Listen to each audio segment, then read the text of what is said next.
educación no cambia al mundo, cambia a las personas que van a cambiar al mundo. Paulo Freire. Amigos, amigas, bienvenidos a una emisión más de Tungurahua tiene la palabra.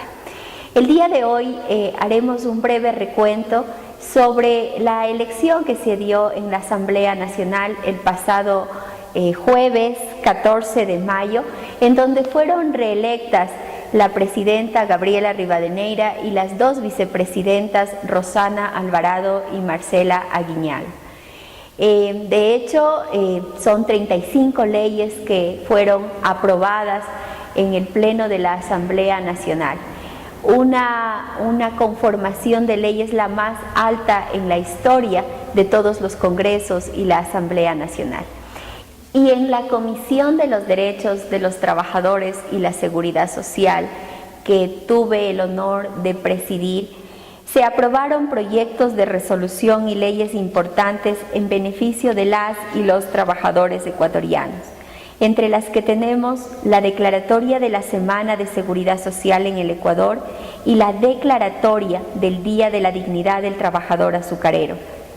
Leyes de gran valor como la de justicia laboral y reconocimiento del trabajo del hogar, así como la ley reformatoria a la Ley de Seguridad Social y a la Ley del BIES para la administración de los fondos complementarios provisionales cerrados, la cual protege y asegura la correcta administración de los fondos de cesantía del magisterio. Les invito, amigos y amigas, a mirar un video que recoge la importancia de la Ley de Justicia Laboral.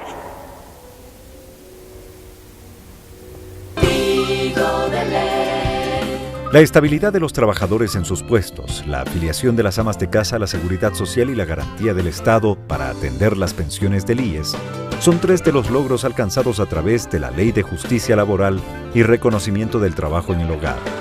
Por primera vez en la historia del Ecuador se reconoce el trabajo no remunerado en el hogar como el de las amas de casa.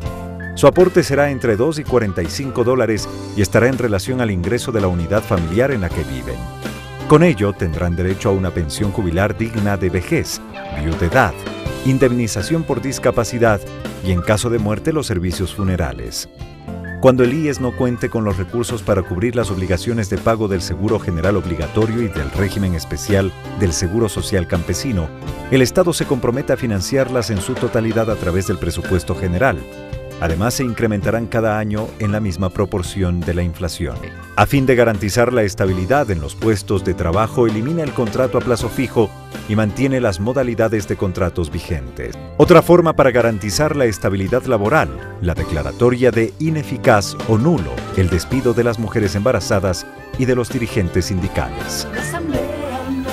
Sin duda alguna, es un honor para la provincia del Tungurahua el que nosotros hayamos sido quienes lideramos la creación de esta ley que por supuesto protege, como lo hemos visto, no solo a los trabajadores, no solo a los dirigentes sindicales, no solo a las mujeres embarazadas, sino que también por primera vez en la historia de nuestro país e incluso en América Latina, se da la protección a aquellos grupos que no tienen una relación laboral, como son las personas que realizan un trabajo no remunerado dentro del hogar, dentro de un proceso de reconocimiento a los trabajadores autónomos.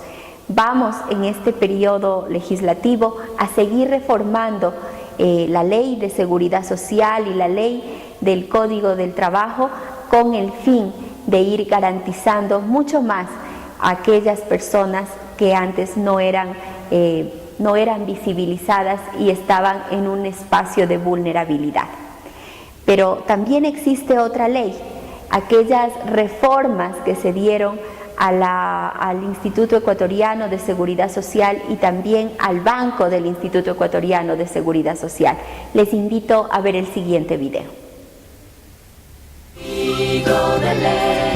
Seguridad y transparencia en la administración de los dineros. Los fondos previsionales complementarios cerrados o fondos de cesantía que recibieron dineros del Estado serán administrados por el Banco del IES. Esto luego que la Asamblea Nacional aprobó las reformas a la Ley de Seguridad Social y a la Ley del BIES. Los ahorros de 206.000 partícipes de los fondos serán administrados mediante cuentas personales e individuales. Su gestión se sujetará a los principios de seguridad, transparencia, solvencia, eficiencia, rentabilidad y a las regulaciones y controles de los órganos competentes, con lo que esos dineros ya no serán manejados por privados, normativa que es respaldada por los dueños de los recursos. Los valores constantes en las cuentas son de propiedad de los partícipes, de conformidad con los montos que determinen las auditorías. El proceso de traspaso de los recursos será vigilado por los dueños del dinero, pues un representante de cada uno de los fondos intervendrá activamente en calidad de veedor. Hemos analizado y hemos hecho cambios desde el primer informe hacia el segundo informe. Cambios basados en dos cosas sustanciales. El primero, la legalidad que nos da la Constitución. Y lo segundo, la legitimidad que nos da el haber socializado con el 91% de los fondos. Eso se llama socialización. Eso se llama participación ciudadana. Eso se llama una asamblea de puertas abiertas en donde nosotros escuchamos a la ciudadanía.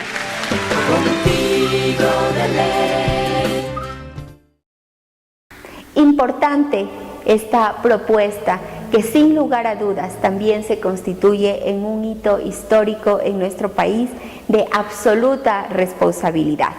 Y en nuestro siguiente segmento estaremos con un invitado especial que dará fe y dará testimonio de cómo se sienten los maestros frente ya a la ejecución de este importante proyecto de ley que traspasa los fondos previsionales cerrados a la administración del Banco del Instituto Ecuatoriano de Seguridad Social. Acompáñennos en nuestro siguiente segmento.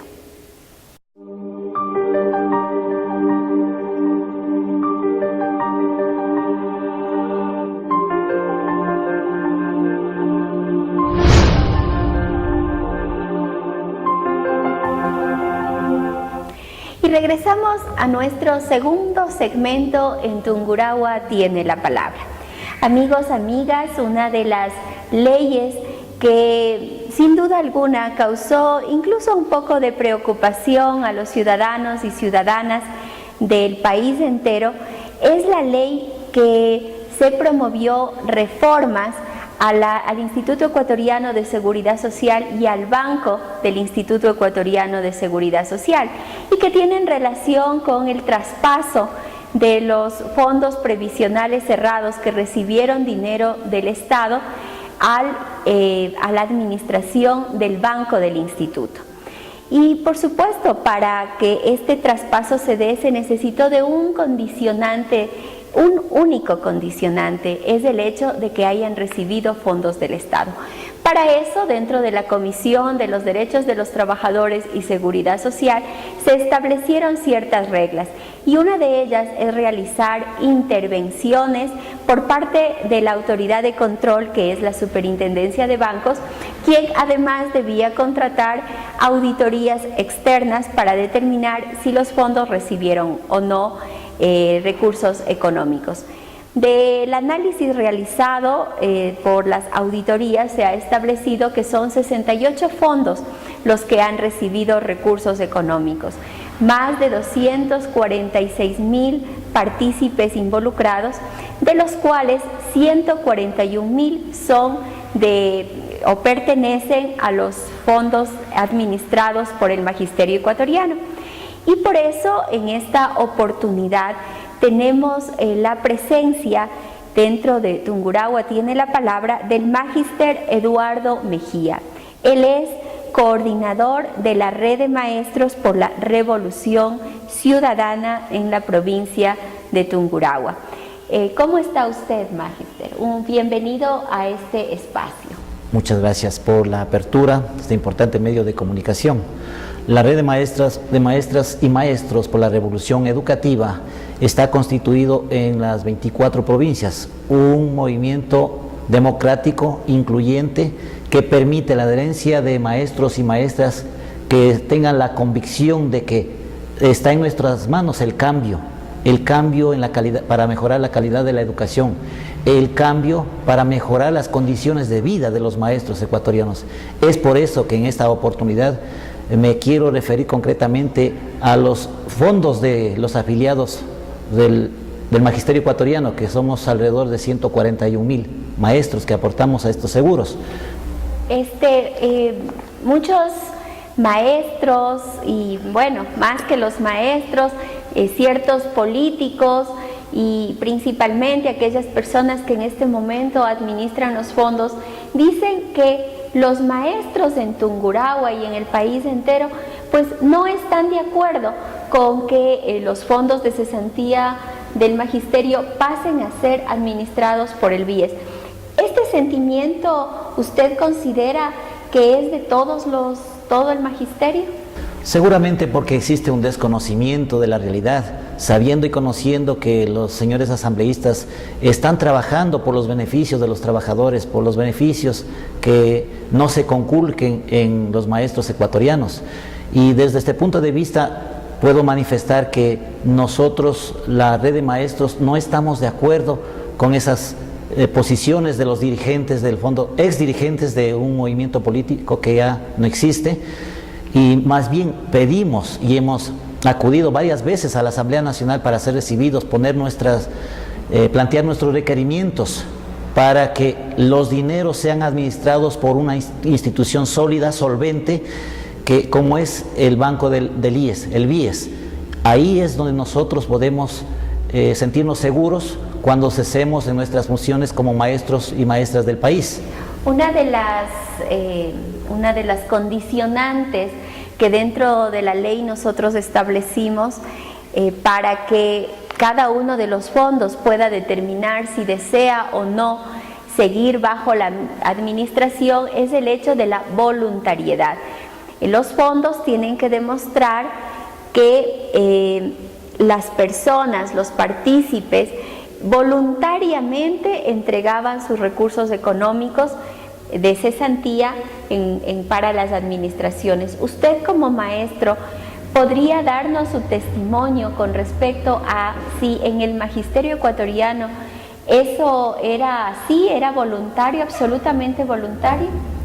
Como parte de los fundador de los fondos del magisterio ecuatoriano, puedo referirme concretamente a que al inicio fueron voluntarios, después ya fue algo tácito, algo que ya se daba por ley, ingresaba al magisterio automáticamente, se daban los descuentos en los roles de pagos, o sea que automáticamente nos descontaban para los fondos de cesantía del magisterio ecuatoriano. Y alguien que incluso quería retirar sus fondos decía no, esto no es así. E inclusive el presidente entonces del fondo de cesantía, Juan José Casteló, manifestó cuando en 1991, me acuerdo, cuando iniciamos con este fondo, nos dijo que a los 5 años nosotros podíamos retirar los dineros, cosa que nunca se dio, y compañeros que se jubilaron y no les devolvieron ni siquiera el dinero aportado. Otro requisito es precisamente eso, que el fondo demuestre, o la administración más bien de los fondos demuestre, que pueden devolverles a los partícipes sus recursos si es que así lo ameritan. Más sin embargo, lo que usted acaba de decir es denuncias que a diario se presentaron en la comisión con respecto a que existían muchas personas que incluso ya se jubilaron del magisterio, acudieron al fondo de cesantía y les decían que no tienen liquidez, 5,000, 6,000, 10,000 dólares. ¿Usted como dirigente de los maestros también ha podido constatar aquello? Correctamente. Sabemos y conocemos que existen más de 430 millones de dólares que hemos aportado hasta el momento los maestros a nivel nacional, pero en efectivo estamos ni la centésima parte, hablaríamos de unos 15 millones exagerado, de acuerdo a los documentos que tenemos de la fiscalización que está realizándose. Es ahí donde nosotros no estamos de acuerdo, porque no ha habido un manejo transparente, ecuánime, no ha habido un manejo eficiente de nuestros recursos. Además, nunca hemos recibido los intereses, ni siquiera los intereses, peor las utilidades. ¿Cómo se manejaban los intereses? ¿Cómo recibían ustedes los intereses? ¿Ustedes podían de manera clara identificar en los diferentes proyectos que el fondo tenía, identificar cuál era el rendimiento en sus cuentas en cuanto a intereses? El rendimiento era muy... Me dicen que intereses de 35 centavos, ¿es verdad aquello? Aproximadamente, así es. Intereses que como utilidad recibíamos eran totalmente desmotivantes, sabiendo y conociendo que es una institución financiera a nivel nacional única, porque en ninguna otra en el país puede darse que 141,000 maestros aportemos mes a mes una cierta cantidad, pero sí nos sentimos defraudados por los manejos que no han sido adecuadamente, y por eso, una vez más, exigimos los maestros a nivel nacional que sea manejado adecuadamente por una institución solvente y garantizada como es una institución estatal. Usted, como representante de cientos de maestros en la provincia del Tungurahua, ¿estaría de acuerdo con que la administración de los fondos de cesantía del magisterio pasen a la administración del Banco del Instituto Ecuatoriano de Seguridad Social?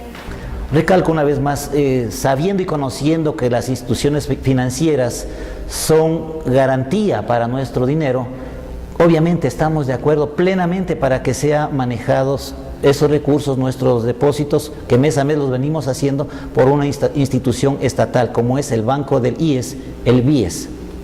Agradecemos la presencia del máster Eduardo Mejía, quien es coordinador de la Red de Maestros por la Revolución Educativa en la provincia del Tungurahua, quien ha dado su testimonio sobre cuál es el sentimiento de cientos de maestros en la provincia del Tungurahua.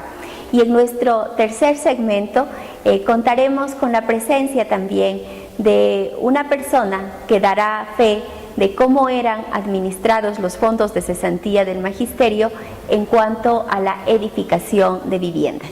Acompáñennos en nuestro tercer segmento.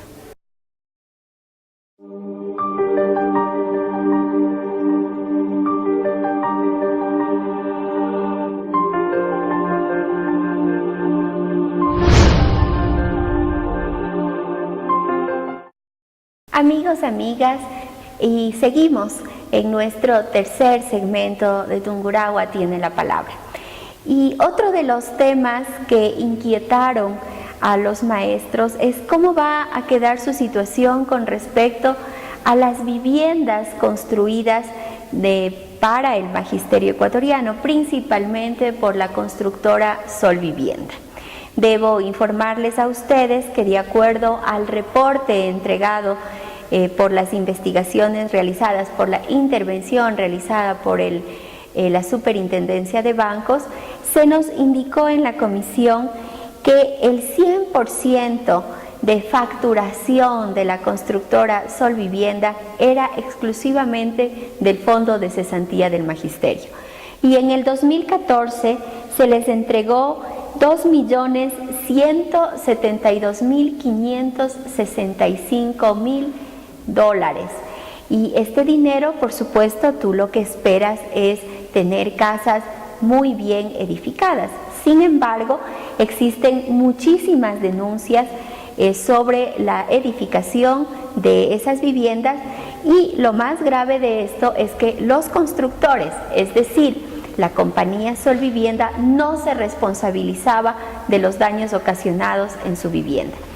Y quien debía arreglar, si en el mejor de los casos, estas viviendas, era el Fondo de Cesantía del Magisterio, es decir, la plata de los maestros a nivel nacional nuevamente servía para arreglar viviendas que fueron mal construidas.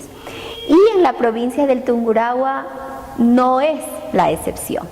Es así como en el conjunto habitacional El Educador existieron también muchas denuncias. Y para contarnos cuáles son las experiencias que tienen los educadores, pues hemos invitado al máster Luis Inga, quien es el presidente del conjunto habitacional El Educador. Bienvenido. Doctora Betty Carrillo, muchas gracias por la invitación a nombre de las 110 familias que conformamos el conjunto habitacional La Ciudadela El Educador y a nombre, creo, de todo el magisterio y de la provincia de Tungurahua, a este espacio democrático de diálogo y de conversación. Justamente respondiendo a su inquietud, puedo manifestarle de manera clara y frontal. Existen muchas irregularidades en el proceso de construcción, partiendo desde el punto de vista legal. Usted hizo un interesante preámbulo en el sentido de que para la construcción de las viviendas se creó Sol Vivienda, y es lo lógico, ¿no? Aparentemente, pero para la reparación de las viviendas malas, ahí sí no es Sol Vivienda el responsable, sino que las viviendas que estuvieron mal hicieron la reparación con fondos y con dinero de los compañeros maestros. Por favor, reaccionemos. Lo lógico era que si la constructora construyó las viviendas, si las viviendas estuvieron mal, era Sol Vivienda quien debía con su recurso reparar. ¿Y ustedes han tenido problemas? Hubo una denuncia de los compañeros y vea la astucia de este grupo. Solo se hizo la reparación a un número de viviendas que aproximadamente eran 20, 25, mientras los daños están en todas las viviendas. El ejemplo típico es de que para abaratar costos, nosotros hicimos un avalúo con un ingeniero privado, con un ingeniero civil. Entonces él nos manifestaba que en los acabados pusieron todo lo que es material chino. Entonces usted, le doy un ejemplo práctico. Usted habitaba su vivienda. A los 3 meses prácticamente usted tenía que cambiar todo lo que es el sistema de grifería, porque la grifería china le duraba un promedio de 3-4 meses. Teníamos experiencias de compañeros que instalaban sus calefones con agua caliente, entonces prácticamente las tuberías no resistían. Y tuvimos un caso de una compañera que prácticamente tuvo que abrir todo, volver nuevamente, abrió el parquet, abrió todas las instalaciones y tuvo que hacer una nueva instalación. Entonces fallas como esas desdicen mucho, porque la cifra que nos da la Superintendencia de Bancos nos habla de una cantidad de activos de aproximadamente 400 millones de dólares y está destinado un 25% a programas de vivienda. Estamos hablando de un estimativo de 101.000 millones de dólares. Lo que nos preguntamos nosotros y la ciudadanía dice 101.000 millones de dólares. Usted con esa cantidad diría, ah caramba, deben ser unas viviendas hermosísimas con unos terminados de primera. Amigos televidentes, para que ustedes se enteren, nos entregaron las viviendas prácticamente sin closet. Ninguno de los dormitorios como obra muerta prácticamente. Y la parte más un poco que fue bastante complejo, es la situación que inclusive el cerramiento estaba terminado. Todo corrió a costo de los copropietarios. Entonces usted se dice con 101.000 millones deberían ser unas viviendas totalmente bien hechas. El avalúo de los ingenieros decían que simplemente era soluciones habitacionales, que es una gran diferencia de tener, son 56 metros cuadrados, que la gran mayoría de los compañeros para poder habitar tuvo que hacer unas adecuaciones para dejarle de 3 dormitorios y hacer las ampliaciones respectivas. Un rubro que nos causa mucha preocupación, amigos televidentes, y llamamos a que ustedes reflexionen y mediten en esta situación. Se ha manejado aproximadamente un rubro en el año 2014, según la Superintendencia de Bancos, de aproximadamente 3 millones de dólares en publicidad. Amigos televidentes, cuando ya surgió esta intervención, esta auditoría que se hizo primeramente, ya se despertó la curiosidad, el miedo en los directivos del Fondo de Cesantía y mandaron con mucha inteligencia, eso sí, a los diversos colegios, ¿no? A que de una manera muy astuta que se va a perder el dinero y que compañeros firmen nuevamente la afiliación voluntaria. Toda una campaña para que siga la administración. Para que siga la administración. Entonces los compañeros con una mala información se dejaron llevar de esa situación. Entonces, ¿en qué se quedó? Amigos oyentes, todos decíamos, qué voluntarios de esos jóvenes, cómo van, ¿no? Por el amor a la camiseta. Pero cuando la Superintendencia nos da ese informe de que se ha gastado casi aproximadamente 3 millones de dólares. Y la parte interesante, amigos, de esto, vean cuál fue la empresa que manejó lo que es publicidad, lo que es viáticos. Le doy un ejemplo muy práctico. ¿Cómo nos hacían contentar a los maestros del Fondo de Cesantía? Y saben los maestros que esto es realidad. Te llamaban a una campaña de actualización de datos. Entonces te hacían actualizar los datos, bien interesante. Y por ser el aniversario del maestro te entregaban un portafolio que al por mayor eso no vale más de $2, ¿no?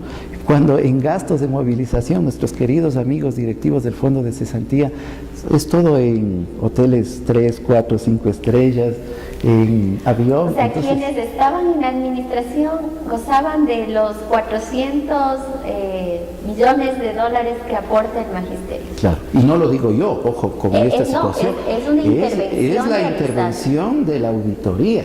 Son datos que estamos de la Superintendencia de Bancos, que es un organismo de control que gracias a la previsión de nuestro señor presidente muy inteligentemente creo que llegó la hora también de que las entidades financieras rindan cuenta de los manejos económicos, y el Fondo de Cesantía creo que sí, el que nada debe, nada teme.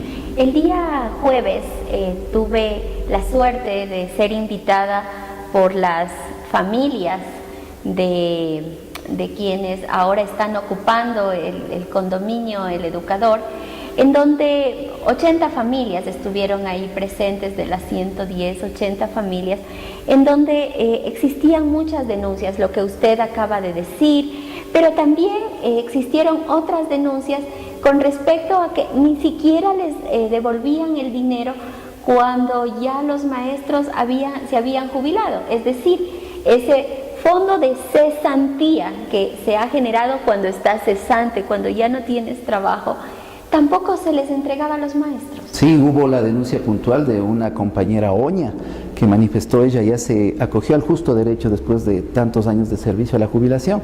Oh sorpresa, que la compañera va al fondo de cesantía y prácticamente no le dan, salen con una excusa un poco irrisoria, ¿no? Un poco, lo que nos molesta a veces a los maestros es que nos creen personas ingenuas, y esa es una de las denuncias. La otra denuncia es bastante preocupante, usted fue testigo de ello, de que un compañero ya le van a seguir un juicio de una coactiva. Ya le van a quitar la casa. Le van a quitar la casa. Le dieron 30 días y ya le quitaban la casa. Y no saben ni cuánto porque el debe. compañero, para hacer sus declaraciones en el formulario 107 que hacemos, entonces nos pedían la liquidación de los pagos, e íbamos al fondo de cesantía, nos acercábamos a la computadora y nos salía que estábamos al día en el pago. Cuando nuestro compañero se llama, se me ve el nombre en este... No es Bermea, se nos va el nombre en este momento, pero sucede que él va a hacerse un crédito y sale en la central de riesgo con 107 puntos, prácticamente una persona insolvente. Cuando se acerca al fondo de cesantía, hay una variedad de información que primero debía de 2 años, después de 3 años, después de 4 años. En resumidas cuentas, el compañero Burgos, que es de apellido, no ha cancelado según el fondo de cesantía desde el 2011, es decir, está en deuda casi 4 años enteros. Y vea ese sistema de cómputo, ¿no? No arroja y no detecta, en 4 años no le detecta. Y lo que nos molesta más es de que cómo nos tratan a los docentes.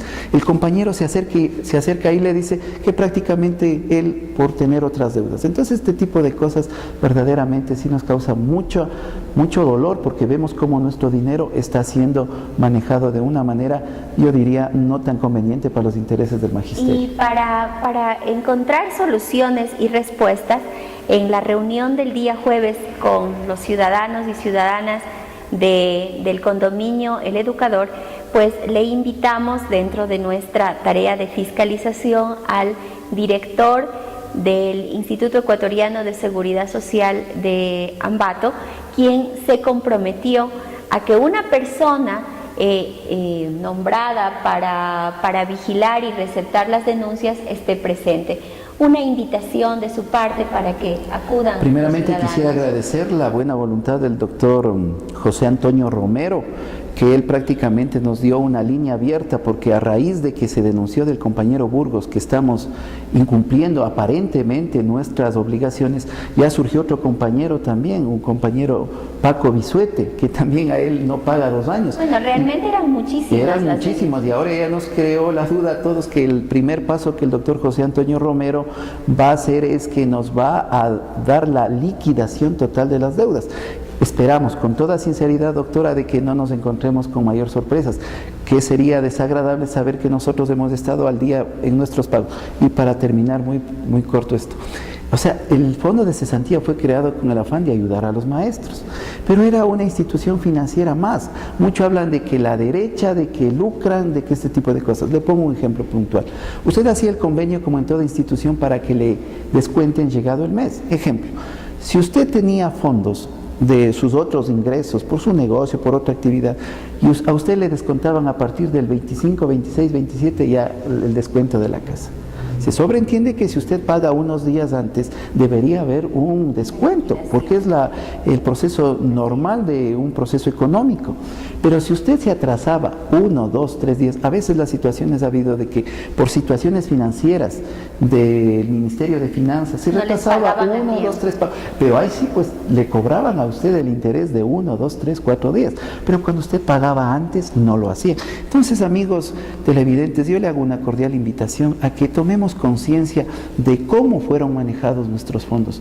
No es el hecho de decir de que ya nos están quitando nuestros fondos. Compañeros, pongámonos la mano en el pecho y razonemos. No es que nos están quitando nuestros fondos, simplemente se ha hecho un traslado de la administración que administraba el Fondo de Cesantía a la administración del BIES y contamos con todos los derechos, es decir, si yo quiero en este momento, así nos explicó el doctor José Antonio Romero, yo hago una solicitud y puedo retirar mi dinero. Pero amigos oyentes, amigos televidentes, por favor, seamos conscientes y llegó la hora, creo, de actuar de una manera consciente, de una manera razonada y no con el corazón. Si bien es cierto, esto se creó en una época en que los maestros no teníamos ese reconocimiento y necesitábamos agrupar, pero también no se puede, a so pretexto de eso, dar una administración total para que se haga lo que una persona o una familia crea que es conveniente a los 120,000 maestros. Muchísimas gracias.